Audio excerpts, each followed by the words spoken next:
A major Tulsa industry is preparing for the possibility of flooding tonight or over the next few days. The Sun Refinery on the west side of the Arkansas River, one of the Tulsa landmarks, is shutting down its operations. Workers have bagged sand to hold off some of the encroaching water, and others are working to secure the petroleum products inside the refinery grounds.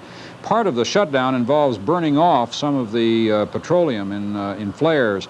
Stacks may look nasty, but the burning is actually a safety device and emits less air pollution than simply releasing the gas.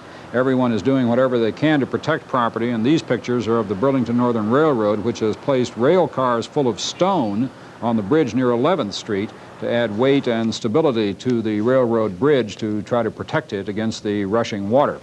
St. Francis Emergency Center is offering free tetanus shots and first aid at 77th and Memorial. People who have been in the floodwaters, if they have an open wound and who have not had a tetanus vaccination or booster in the past 5 years, should get a shot. That location again is 77th and Memorial, the St. Francis Emergency Center, if you should happen to need a tetanus shot.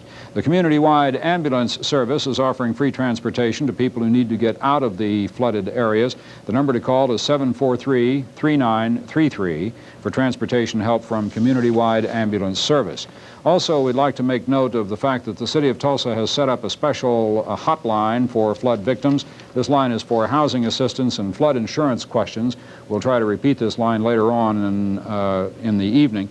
The number is 592-7900. We repeat, this line is for flood victims only, 592-7900. Any other calls from Tulsa citizens about the stormwater should go to the stormwater management people, and that number is 592-7800. Now we're going to go, we are in Studio B here in the KOTV studios, and we're going to go to Studio A, where we have set up on a rather large wall a topographic map. And my colleague, Jill Lyon, is in there and in front of that map right now and has some interesting figures, I hope, for us on what we might be able to expect given a certain amount of releases from the Arkansas River from Keystone Dam.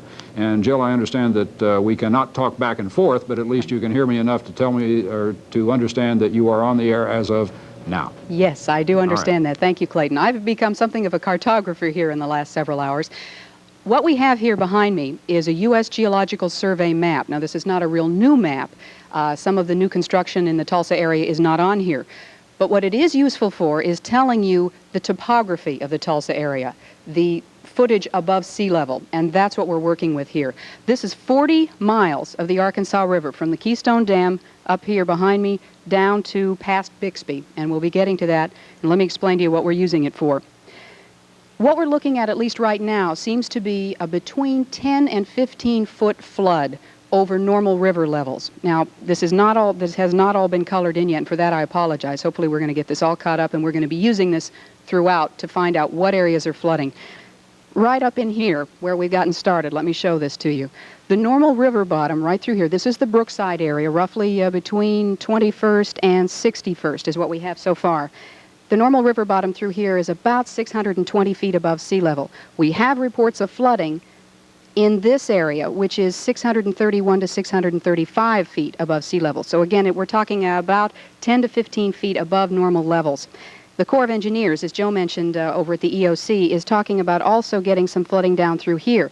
The river bottom here is 610 feet.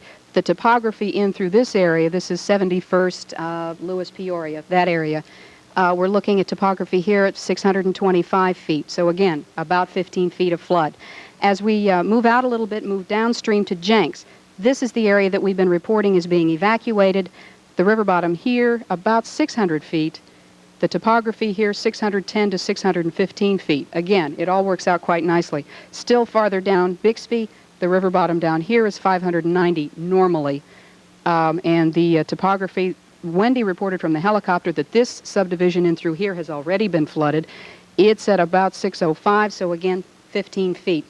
We are not saying this area in blue has flooded, not at all. What we are saying is that this area is the topography. These are the contours of 630 to 635 feet, so this area could flood, and we'll be filling this in as we go along and hopefully have a real good idea for you where the flooding is going on. Clayton?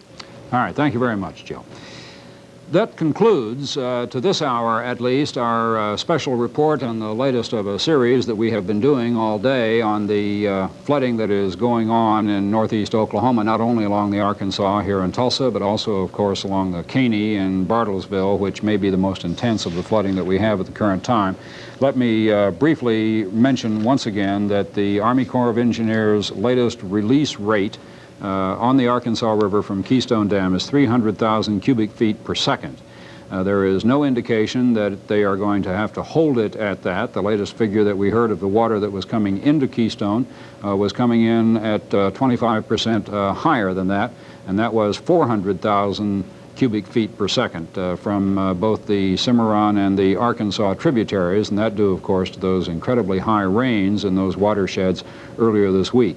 But the Corps of Engineers did sound hopeful, and even more hopeful were city officials who were, and county officials who are gathered still tonight at the Emergency Operations Center in the basement of City Hall, where they are continuing to direct the police and fire department and all of the city crews and the county employees and various divisions, and also trying to coordinate the very wide range of private organization efforts that are going on.